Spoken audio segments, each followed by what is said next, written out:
오늘 우리에게 주신 사도행전 2장 본문 말씀을 살펴보기 이전에 지난 시간 본문이었던 사도행전 1장을 한번 짚고 거기서 출발해 보도록 하겠습니다. 사도행전 1장은 1장 8절 말씀으로 요약이 될 수 있는데요. 부활하신 주님께서 제자들에게 너희는 땅끝까지 이르러 내 증인이 되리라 라고 명령하셨습니다. 예수님의 명령은 예수님의 약속이기도 하셨습니다. 땅끝까지 너희와 항상 함께 하겠다라는 예수님의 약속의 말씀이었습니다. 그러므로 이 예수님의 지상 명령에 순종하는 사도들의 행적을 기록한 것이 사도행전이라면 이 사도행전 역시 그 약속을 지키시는 예수님의 행전이라고 볼 수 있을 것입니다. 첫째 예수님의 행전, 즉 누가복음에서 예수님은 갈릴리에서 시작하셔서 예루살렘까지 가셨습니다. 두 번째 예수님의 행전, 즉 사도행전에서는 이제 예루살렘에서부터 어디까지 가시죠? 땅끝까지 제자들과 함께 가실 것입니다. 이 땅끝의 의미는 다른 무엇이 아니죠. 온 세상을 의미합니다. 온 민족을 의미합니다. 무엇이죠? 바로 예수님의 통치 권세가 온 땅끝까지 이른다라는, 그분은 만유의 주님이시라고 하는 예수님의 주권을 선포하는 것, 그것이 바로 땅끝의 의미인 것입니다.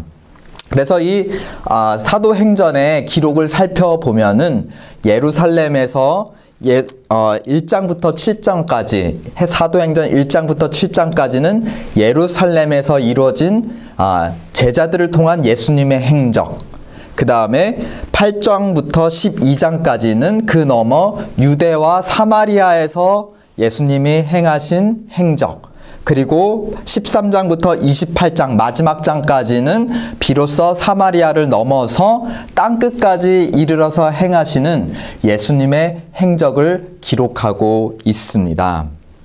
바로 예수님의 주권 통치는 예루살렘을 넘어서 유대와 사마리아를 거쳐 어디까지 이르는 만유의 주권이라는 것이죠. 땅끝까지 이르러 통치하시는 하나님 나라의 주권, 그 범위는 바로 온 세상, 온 민족이라는 것입니다.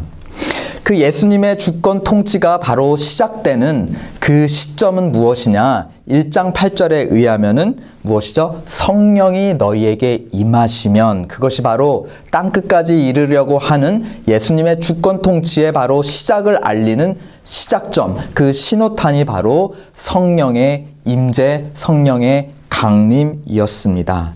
성령이 너에게 임하시면, 즉 너희가 성령으로 세례를 받으면, 세례를 받아 이제 예수 그리스도에게 속한 백성으로, 예수 그리스도의 주권 아래 속한 예수님의 종들로 거듭난다면 그 이후로부터 그들과 함께 예수님이 땅끝까지 당신의 나라를 확장시켜 나가신다라는 예수님의 명령이자 또한 예수님의 약속인 것입니다.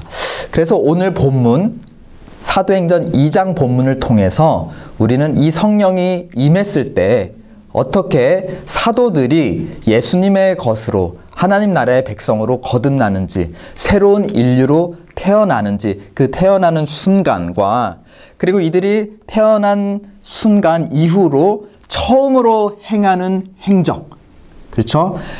바로 첫 것은 모든 것의 상징입니다. 이들의 첫 행위는 무엇이었는지, 그 행위를 통해서 이들이 새로 태어난 존재의 본질과 그 목적과 살아가는 방식은 무엇인지 오늘 본문 사도행전 2장을 통해서 살펴보려고 합니다. 보통 사람이 태어나서 첫 행하는 행적이 무엇이죠? 아기가 태어나자마자 처음으로 이 세상 가운데 행하는 첫 번째 행적, 그것은 바로 울음입니다. 울음. 그렇죠? 울음. 그리고 죽으며 행하는 마지막 행적은 무엇입니까? 바로 주변 사람들, 죽은 그 사람을 둘러싼 주변 사람들로 하여금 울게 만드는 것, 그것이 사람의 마지막 행적입니다. 울음으로 시작해서 울음으로 끝나는 것, 이것이 옛 인류, 구 인류의 삶의 의미입니다. 우리는 울면서 사는 슬픔의 존재인 것이죠. 그러나 성경은, 하나님의 말씀은 사람이 본래부터 울어야 하는 그런 존재, 울음에서 의미를, 처음과 끝 의미를 발견하는 그런 슬픈 존재가 아니라고 선포하고 있습니다. 예수님을 통해서, 죽음을 이기시고 부활하신 예수님을 통해서, 그리고 그 부활하신 주님을 증거하는 신인류, 첫 인류, 새 인류인 사도들을 통해서 인간 존재가 본래 슬퍼하는 존재가 아닌 다른 존재인 것을 우리에게 가르쳐주고 계십니다. 새로운 인류, 예수님에게 속한 새로운 인류는 슬픔의 존재, 울음의 존재인 옛 인류와 어떻게 다른가? 오늘 본문을 통해, 특별히 그들의 첫 행적을 통해 우리는 그 차이점을 살펴보도록 하겠습니다. 그 전에 잠시 기도하도록 하겠습니다. 거룩하신 하나님 아버지, 사도들이 성령의 말하게 하심을 따라 담대히 하나님의 큰 일을 전하였습니다. 오늘 이 시간도 성령의 충만하심을 따라, 성령의 말하게 하심을 따라 전하게 하시고, 또 성령의 듣게 하심을 따라 듣게 하여 주시옵소서. 감사하며 예수 그리스도의 이름으로 기도드렸습니다. 아멘.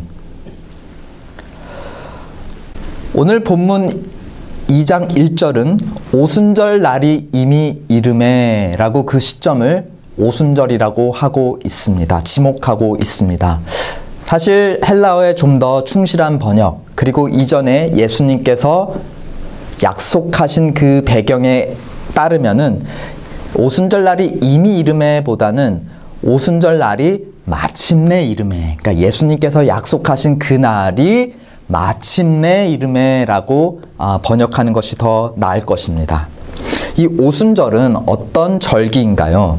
바로 유월절, 장막절과 함께 오순절, 바로 유대인들의 3대 절기 중에 하나입니다. 이 3대 절기가 제정된 그 중요한, 이스라엘 민족의 역사에 있어서 중요한 그 배경이 되는 것이 바로 출애굽 사건입니다. 유월절은 무엇을 기념하는 것이죠? 애굽 신들에게 노예 생활하고 있던 이스라엘 백성들을 하나님이 어린 양의 피로 건져내신 사건을 기념하는 것. 하나님이 애굽 신들로부터 이스라엘 백성을 건져내신 하나님의 행적을 기념하는 것이 바로 유월절입니다. 그렇다면 세 번째 장막절은 무엇입니까? 그렇게 건져낸 이후에 출애굽하여서 이제 약속의 땅으로 가면서 어디를 거쳐가죠? 광야를 거쳐갑니다. 그 광야를 거쳐가는 동안 이스라엘 백성은 벽돌로 지은 터가 있는 고정된 집이 아닌 계속해서 움직여 나가는 천막 혹은 장막에서 하나님과 함께 동행을 합니다. 그래서 그 광야 시절 동안, 아무것도 없는 광야 시절 동안 하나님이 이스라엘 백성을 신실하게 인도하시고 먹이시고 입히셨다는 것을 기념하는 그 절기가 바로 장막절이죠.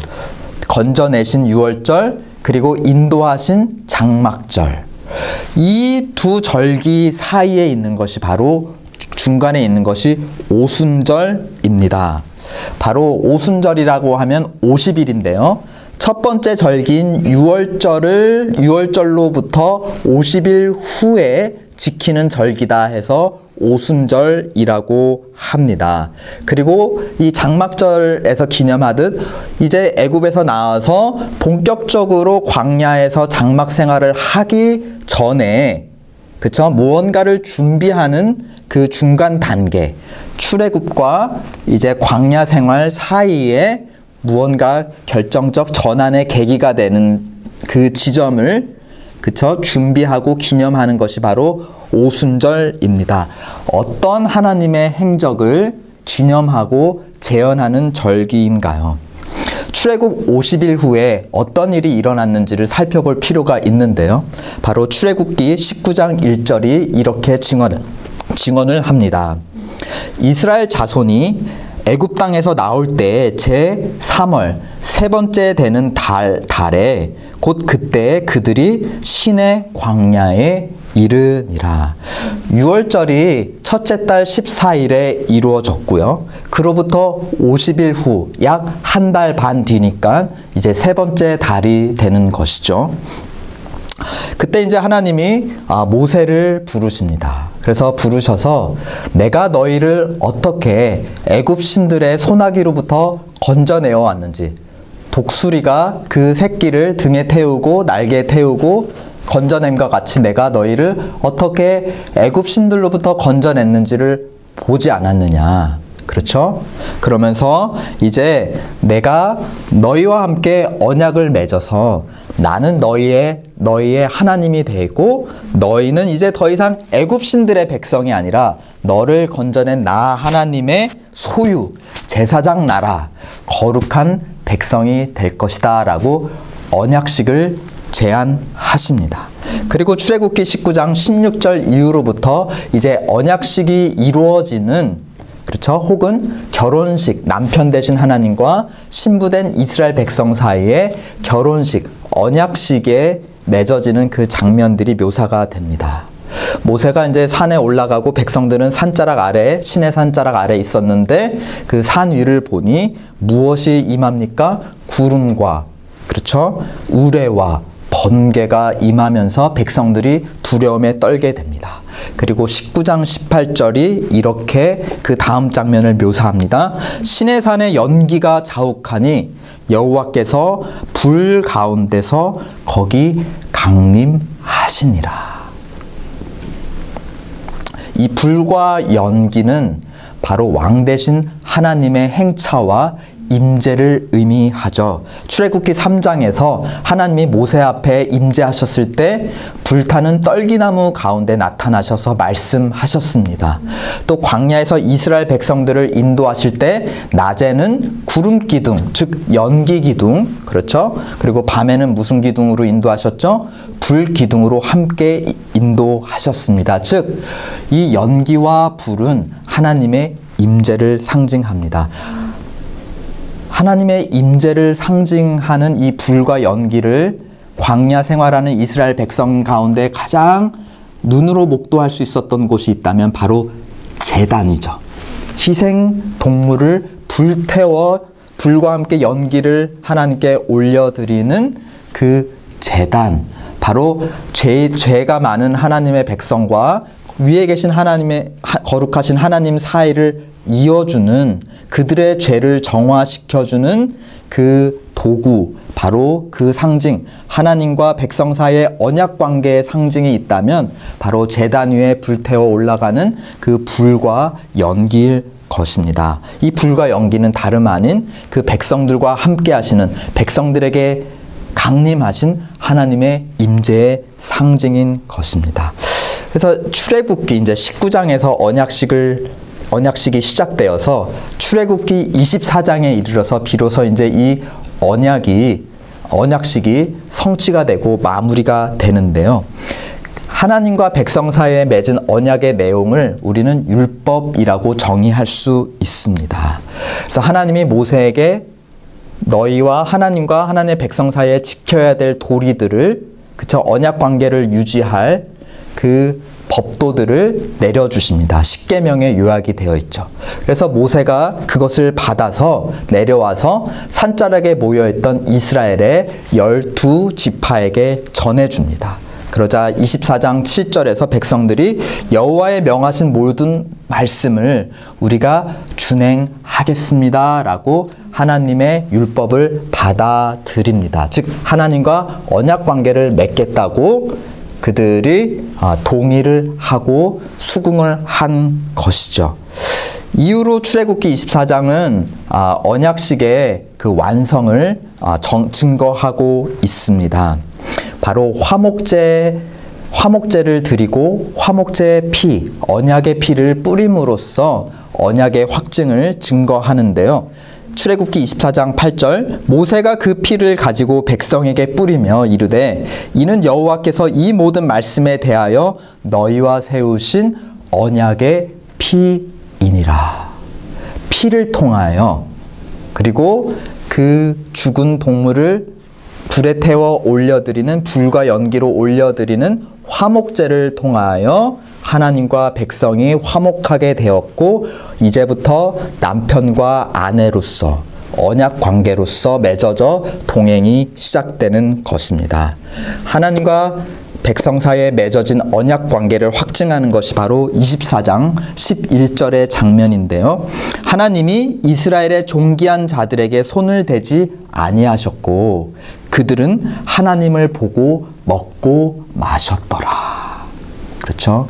함께 식사하는 것, 평화롭게 식사하는 것, 이것이 바로 하나님과 하나님 백성 사이에 언약이 이루어졌음을 확증하는 증거인 것입니다. 그러므로 우리가 이제 오순절을 이해하면서 언급한 유대인들, 이스라엘 민족의 3대 절기, 바로 유월절과 오순절, 장막절은 이렇듯 출애굽 배경에서 하나님께서 주신 절기들인 것입니다. 정리해보면 유월절은 애굽 신들에게서 건져내신 것, 그리고 두 번째 오순절은 무엇이죠? 건져내어서 이제 하나님과 백성 사이에 언약식을 맺은 것, 결혼하는 것. 그리고 나서 이제 장막절에서 기념하듯이 어떤 관계가 시작됩니까? 이제 약속의 땅, 그들의 집을 향해서 이제 신혼여행을 통해 그들의 약속의 땅으로 함께 동행하는, 그것을 기념하는 이제 장막절이 명하여지고 지켜지게 되는 것이죠. 이러한 배경에서, 출애굽기 배경에서, 그리고 3대 절기, 이 배경에서 오늘 본문을 다시 읽을 필요가 있습니다. 왜냐하면 오늘 본문은 오순절날 이루어진 사건이기 때문입니다. 본문 1절을 한번 그런 관점을 가지고 한번 다시 읽어볼까요? 오순절날이 마침내 이름에 저희가 다 같이 한 곳에 모였더니. 어떤 일이 일어날 전조인가요? 여러분 알고 계시죠? 그렇죠? 어떤 일이 일어날 전조인지. 그리고 2장의 아래 나머지 본문들을 통해서 여러분이 짐작하시는 그 사건이 일어날지 한번 확인해 보도록 하겠습니다. 여기서 말하는 이 사도행전 2장에서 말하는 오순절이란 언제로부터 50일인 것이죠? 바로 유월절. 예수님께서 참 유월절 어린 양으로 피 흘려 십자가에서 피 흘려 돌아가신 뒤 바로 50절입니다. 출애굽, 진정한 출애굽이 일어난 지 50째 되는 날, 저희가 다 같이 한 곳에 모였다 했을 때 저희는 누구입니까? 사도행전 1장 13절로 15절에 의하면 저희는 11사도이고요. 예수님의 일가족, 어머니와 남동생들이며 또한 여자 제자들, 그리고 그 외에 그들을 따라다녔던, 예수를 따라다녔던 제자들 무리였습니다. 이들 무리는 약 120명 정도였습니다. 근데 이제 1장 26절 그 후반부 기록을 보면 사도행전 1장의 이제 마무리 부분들을 보면 이들이 제비를 뽑아 새로운 사도, 마띠아라고 하는 새로운 사도를 한 명 더 뽑습니다. 예수님을 배신해서 팔아넘기다가 스스로 자결하고 떨어져 창자가 배 밖으로 나와 죽어버리게 된 그 유다를 대신해서 굳이 11사도만 남기는 것이 아니라 한 사람을 더해서 12사도를 맞춥니다. 이것이 무슨 의미일까요? 오순절 사건과 관련해서, 그렇죠? 첫 출애굽이 일어났을 때 이스라엘 지파, 12지파가 시내산 산자락에 모여서 하나님과의 언약식을 기다리고 있었습니다. 오늘 새로운 오순절에는 지금 12사도들로 대표되는 이스라엘의 마치 12지파를 상징하는 12사도들을 중심으로 약 120명이 한 곳에 모여 있다. 이들이 모여 있는 예루살렘은 다른 말로 어느 산이죠? 바로 시온산입니다. 첫 번째 출애굽에서 생겼던 오순절날 12지파, 이스라엘의 12지파가 시내산에 모였다면 이제 새로운 출애굽, 그리고 새로운 언약식을 맺으려고 하는 이 오순절날 12 사도들로 대표되는 예수님의 제자들이 이제 시온 산자락에 모여 있다라는 것입니다. 무슨 일이 일어날 것을 지금 다 준비가 마쳤다라는 것입니까? 본문 2절로 4절 다 함께 읽으시겠습니다. 시작. 호련히 하늘로부터 급하고 강한 바람 같은 소리가 있어 저희 앉은 온 집에 가득하며 불의 혀같이 갈라지는 것이 저희에게 보여 각 사람 위에 임하여 있더니 4절. 저희가 다 성령의 충만함을 받고 성령이 말하게 하심을 따라 다른 방언으로 말하기를 시작하니라.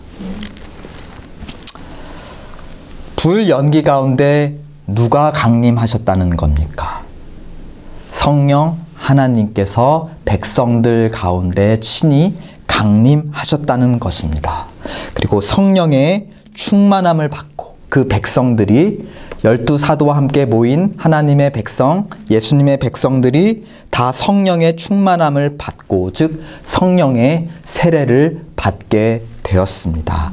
이 세례란 바로 통과 의례이죠. 그렇죠? 통과 의례입니다. 신분의 변화를 의미합니다. 특별히 고대 사회에서 신분의 변화는 주인이 바뀌는 경우에 많이 일어난 사건들이었습니다. 어떤 옛 주인에서 새로운 주인으로 바뀌었다는 것이죠. 첫 번째 출애굽에서는 애굽 신으로부터 빠져나와 여호와 하나님의 백성이 되었습니다. 이 두 번째 출애굽에서는 누구에게서 빠져나와 누구의 백성이 되었다는 것입니까? 오늘 본문 2장 33절에서 베드로가 자세히 이때 성령 세례를 받았을 때의 그 경험을 이렇게 간증합니다. 본문 33절. 하나님이 오른손으로 예수를 높이심에 그가 약속하신 성령을 아버지께서 받아서 너희 보고 듣는 이것을 부어 주셨느니라. 누가 성령을 부어 주셨다는 것이죠?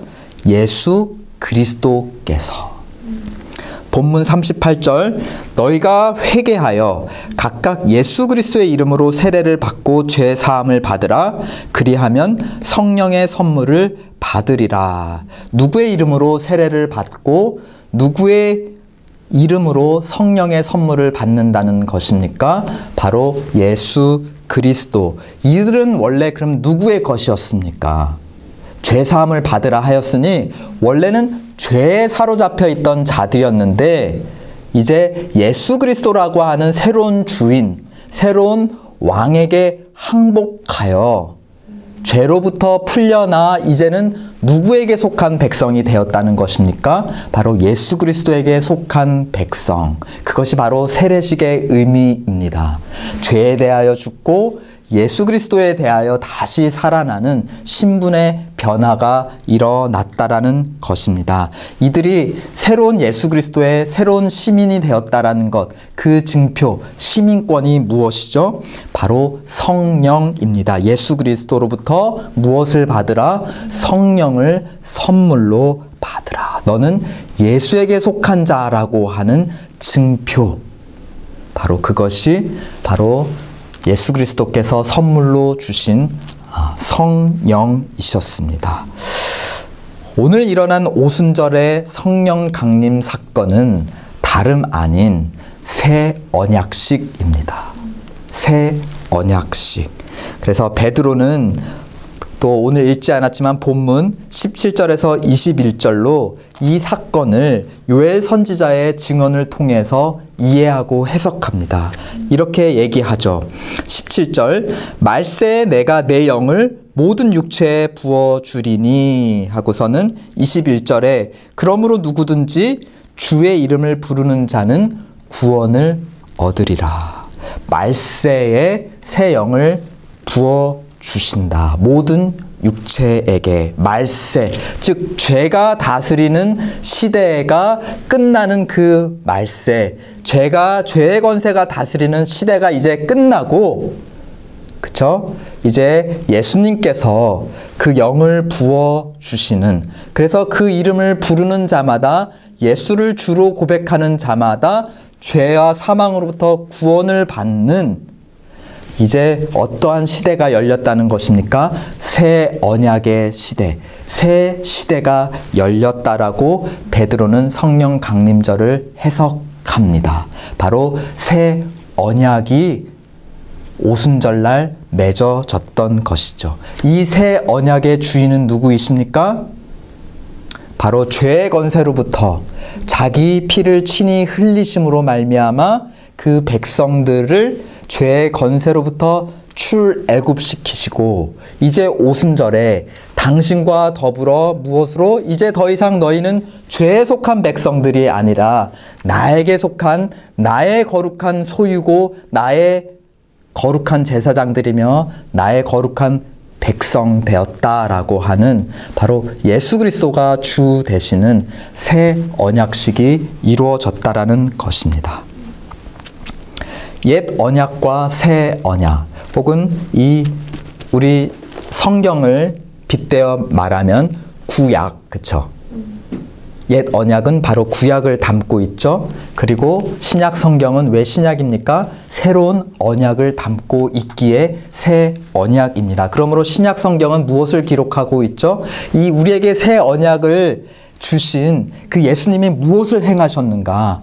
그리고 우리와 어떻게 새 언약을 맺으셨는가? 그리고 그 이후에 옛날 이스라엘 백성들이 여호와 하나님과 함께 광야를 동행하여 약속의 나라로 갔듯이 이제 그 하나님이셨던 예수 그리스도께서 부활의 주님께서 이제 새로운 언약 백성들과 함께 어떻게 광야를 지나 하나님 나라로 인도해 나가시는지를 기록한 것, 새 언약을 기록한 것. 바로 그래서 우리가 가지고 있는 성경을 구약과 신약이라고 부르고 있습니다. 이 옛 언약과 새 언약은 어떤 차이가 있을까요? 즉 옛 언약에 속한 백성들과 이제 새 언약에 속한 이 새로운 인류들은 어떠한 차이가 있을까요? 바로 예레미야 선지자가 예레미야서 31장에서 옛 언약과 새로운 언약을 비교하고 그 차이를 보여줍니다. 그 예레미야 선지자의 증언을 히브리서 8장도 인용하고 있는데요. 히브리서 8장을 읽어보면 이렇습니다. 주께서 이르시되 볼지어다 날이 이르리니 내가 이스라엘 집과 유다 집과 더불어 무엇을 맺으리라? 새 언약을 맺으리라. 이 언약, 즉 새 언약은 내가 그들의 열조의 손을 잡고 애굽 땅에서 인도하여 내던 날에 그들과 맺은 언약과 같지 아니하도다. 어떻게 같지 아니합니까? 그 이후에 이렇게 계속 증언합니다. 그날 후에 내가 이스라엘 집과 맺을 언약은 이것이니 내 법을 그들의 생각에 두고 그들의 마음에 이것을 기록하리라. 나는 그들에게 하나님이 되고 그들은 내게 백성이 되리라. 옛 언약과 새로운 언약의 단편적인 차이가 무엇이죠? 옛 언약은 무엇에 새겨진 언약이었죠? 돌판에 새겨진 언약이었습니다. 눈으로 볼 수 있는 돌판에 새겨진 영원한 언약, 변치 않는 언약. 그래서 변치 않는 돌에 새겨진 언약이었습니다. 그에 비해서 새로운 언약은 돌이 아닌 어디에 새겨졌다고 하죠? 우리의 생각과 우리의 마음에 새겨진 언약이라 하였습니다. 구약의 언약은 비록 변치 않는 단단한 돌판에 새겨졌지만서도 이스라엘 백성들은 어떻게 했죠? 그 돌판에 새겨진 언약을 깨뜨려 버렸습니다. 아무리 우리가 낀 이 결혼 반지, 변치 않는 사랑을 의미하는 결혼 반지, 그리고 그 안에 박혀있는 더더욱 변치 않는 다이아몬드에 우리 결혼의 언약을 새겨 넣었다 할지라도 우리는 이것을 빼버리곤 합니다. 빼서 버리곤 합니다. 무엇이 문제인가요? 이 언약 자체가 문제가 아니죠. 바로 그것을 싫어하고 거역하고 하나님과의 언약 관계를 신실하게 지키지 않는 우리의 마음에서 이미 돌판에 새겨진 하나님의 언약을 깨트려 버렸던 것입니다.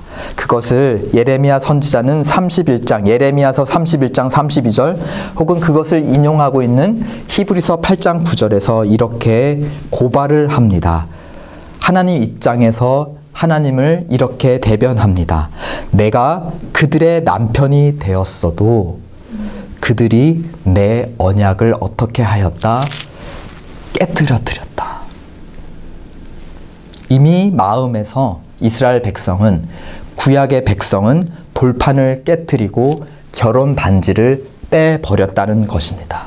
그리고 하나님이 아닌, 남편 대신 하나님이 아닌 다른 이방인들이 섬기는 이방 우상들과 함께 놀아났다라는 것입니다. 신실하신 하나님을 배신하고 온갖 이방신을 섬겼던 이스라엘 민족은 바로 오늘 본문의 배경이 되듯이, 그리고 신약의 배경이 되듯이 이방 민족, 즉 로마인들에게 굴욕을 당하는 그런 부끄러움을 당하고 있습니다.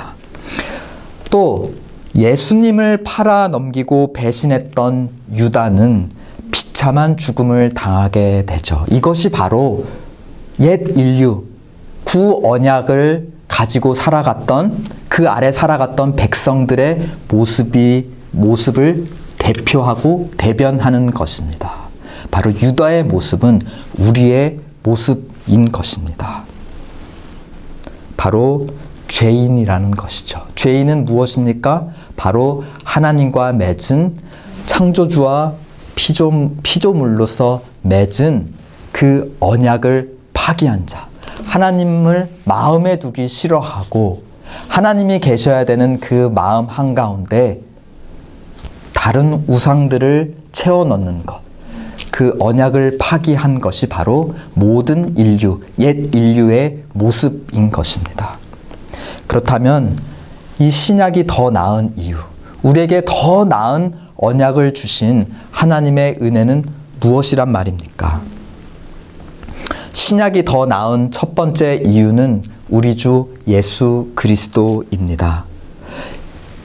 오늘 본문 2장에서 사도 베드로가 성령의 충만함을 받아 선포했던 그 내용을 더 자세히 이렇게 풀이해 줍니다. 사도행전 2장 36절, 그런즉 이스라엘 온 집이 정녕 알지니 너희가 십자가에 못 박은 이 예수를 하나님이 주와 그리스도가 되게 하셨느니라. 여기서 주는 구약의 여호와 하나님에게 사용된 호칭입니다. 즉 하나님입니다. 예수 그리스도가 하나님이시라는 겁니다. 그러므로 하나님 보좌 우편에 지금 승천해 계십니다. 그런데 그는 하나님으로뿐만이 아니라 또한 무엇으로 지금 자정해 계시다라는 것이죠? 그리스도. 이 그리스도는 하나님의 기름 부음 받은 인간 종, 사람의 종, 하나님의 뜻을 받아서 하나님 백성 가운데 보여주고 행하는 하나님과 사람 사이의 대리자, 즉 사람의 대표, 언약의 중보자를 의미합니다. 즉 주와 그리스도가 되셨다는 것은 하나님이자 완전한 하나님이자 완전한 인간이 되셨다는 것이죠. 그것이 어떻게 그렇냐라고는 다 알 수 없는 신비이나 예수님 안에 그것이 예수님은 주와 하나님이 되셨다는 것입니다. 즉 예수님 한 존재 안에 하나님과 사람이 더불어 무엇을 이루신 것이죠? 완전한 화평을 이루셨다는 것입니다. 그러므로 이 새 언약에서는 예수 그리스도로 말미암아 하나님과 죄인된 사람 사이에 완전한 화평, 완전한 언약이 이루어졌는데요. 이 예수님은 어떠한 분이시죠? 십자가에서 죽으셨을 뿐만이 아니라 이제 부활하신, 죽음의 권세를 이기시고 영생하시는 분입니다. 예수님이 영생하신다라는 것은 무엇을 의미합니까? 하나님과 인간 사이에 이루어진 이 새 언약이 절대로 깨지지 않는다는 것, 절대로 쇠하지 않는다는 것, 영원히 유효하다는 이 새 언약의 영원한 보증이 되셨다라는 것입니다. 이것을 사도들의 한 사람이었던 바울은 로마서 8장 39절에서 이렇게 증언합니다. 높음이나 깊음이나 다른 어떤 피조물이라도 우리를 우리 주 그리스도 예수 안에 있는 하나님의 사랑에서 끊어낼 수 없느니라. 왜 그런가요? 이 새 언약은 돌판에 새겨지지 아니하고 어디에 새겨졌기 때문입니까? 우리의 마음에 새겨졌기 때문입니다. 그것을 의미하는 것이 바로 성령이죠. 예수님이 언약의 보증자 되시는 영원한 보증자, 대제사장 되시는 우리 예수 그리스도께서 우리에게 선물로 주신, 우리 마음에 인쳐 주신 것, 바로 성령 때문입니다. 성령은 누구이십니까? 하나님의 깊은 생각, 하나님의 뜻 그 자체입니다. 고린도전서 2장 10절, 성령은 모든 것, 곧 하나님의 깊은 것까지도 통달하시느니라. 근데 여기서 더 놀라운 것은 그 깊으신 하나님의 완전하신 뜻이 우리 마음에 새겨진 것만이 아니라, 그것도 너무나 위대한데 더 위대한 하나님의 은혜는 바로 이 부분입니다. 성령은 또한 무엇이죠? 권능입니다. 권능. 즉, 그 완전하고 깊으신 하나님의 뜻을 연약한 우리가 행할 수 있도록 주시는 능력. 그러니까 우리 예수님이 어떠한 분이십니까?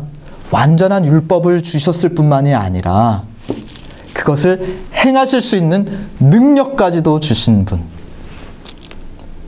그것이 성령이고, 그 성령을 주신 분이 바로 우리 주 예수 그리스도 영원한 언약의 중보자이십니다. 그러므로 로마서 8장 26절에서 성령님은 우리를 어떻게 도우십니까? 우리는 마땅히 기도할 바도 알지 못할 때, 하나님의 뜻을 분별하지도 못하여 어떻게 기도할지도 알지 못할 때 오직 성령이 어떻게 하시죠? 말할 수 없는 탄식으로 우리를 위하여 친히 간구해 주시기까지, 연약하여서 하나님의 뜻을 받들고 싶어도 받들 수 없어서 절망하고 낭망하는 우리를 도우신다라는 것입니다. 이것이 바로 예수 그리스도 영원한 언약의 중보자, 그리고 하나님의 거룩하신 성령, 하나님의 율법이자 그 율법을 행할 수 있는 능력, 권능, 이것이야말로 새로운 언약이 옛 언약보다 훨씬 더 좋은, 그러므로 하나님의 더 크신 은혜로운 행하심을 증거하는 증거라는 것입니다. 그렇다면 이 새 언약을 받아들여서 하나님과 화평을 맺은 하나님의 첫 새 백성들, 이들이 처음으로 행하는 첫 행적은 무엇일까요? 이들의 존재의 본질과 목적은 무엇일까요? 그것을 본문 4절이 기록하고 있습니다. 다시 한번 본문 4절 다 함께 시작. 저희가 다 성령의 충만함을 받고 성령이 말하게 하심을 따라 다른 방언으로 말하기를 시작하니라. 이들의 첫 행적은 무엇이죠? 말하는 것, 증언. 어떻게 증언했습니까?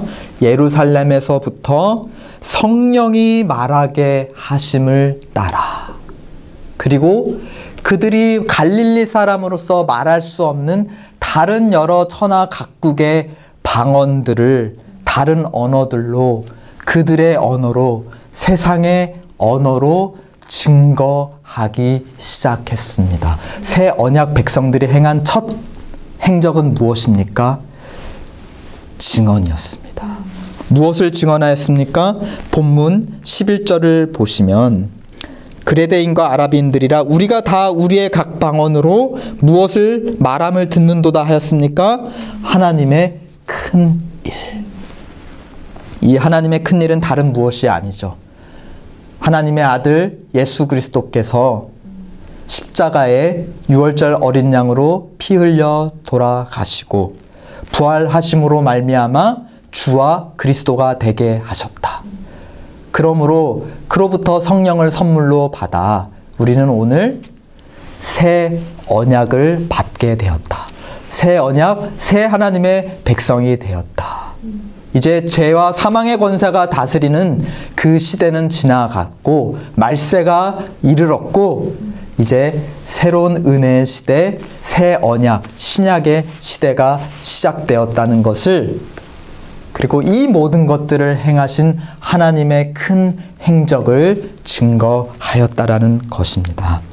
새 인류, 새 언약 백성의 첫 행적, 이것을 통해 살펴볼 수 있는 새 백성들의 존재 목적은 무엇입니까? 이 사도들의 대표였던 베드로가 베드로전서 2장 9절에서 잘 요약하여 줍니다. 오직 너희는 택하신 족속이요. 그쵸? 언약 백성이라는 것이죠. 왕같은 제사장들이요, 거룩한 나라요, 그의 소유된 백성이니 이는 너희를 어두운 데서 불러내어 그의 기이한 빛에 들어가게 하신 자의 아름다운 덕을 선전하게 하려 하심이라. 하나님의 새 언약 백성으로 부르심 받은 자들이 마땅히 해야 될 그 행적이 무엇이란 말입니까? 너희를 어두운 데서 죄와 사망의 권세로부터 불러내어 이제 그의 기이한 빛, 하나님의 나라, 하나님의 영생에 들어가게 하신 자의 아름다운 덕을 증언, 선전하게 하려 하심이라. 즉 하나님을 영화롭게 하고 그를 즐거워하는 것, 이것이 새 언약 백성의 첫 번째이자 마지막 행적이라는 것입니다. 이 첫 행적의 결말로 새 언약 공동체가 태어나게 됩니다. 증언을 받은 사람들이 이들 12사도들의 무리 가운데 들어오게 됩니다. 본문 41절로 42절 한번 다 함께 읽으실까요? 시작. 그 말을 받는 사람들은 세례를 받음에 이날에 제자의 수가 3,000이나 더하더라. 저희가 사도의 가르침을 받아 서로 교제하며 떡을 떼며 기도하기를 전혀 힘쓰니라. 새 언약 백성의 첫 번째 행적, 바로 세상 땅끝까지 이르러 하나님의 크신 일을 증언하는 것이었습니다. 그리고 그 증언의 열매로 모여서 하나님의 백성 공동체를 세우는 것이었습니다. 흩어져 하나님의 크신 행적을 선전하고 또 모여서 무엇하는 것이죠? 하나님과 더불어, 하나님의 백성들과 더불어 화평을 이루며 교제하며 하나님의 언약 공동체를 세워나가는 일, 그것이 바로 새 언약 백성들의 행적입니다. 새 언약 백성들의 행적은 누구의 행적입니까? 본문 47절 함께 읽어보시죠. 이들이 하나님을 찬미하며 또 온 백성에게 친송을 받으니 주께서 구원받는 사람을 날마다 더하게 하시니라. 사도들의 행적, 새 언약 백성들의 행적은 누구의 행적입니까? 우리의 주 되시고 또한 그리스도 되신 예수 그리스도의 행적인 것입니다. 땅끝까지 내 증인이 되리라 명령하신 우리 주님은 그 명령하신 것을 친히 이루시는 주님이십니다. 다른 방언으로 말하기를 시작하니라. 우리 주님은 사도들을 통하여 이제 시작하신 일을 반드시 마치시는 그러한 권세자이십니다.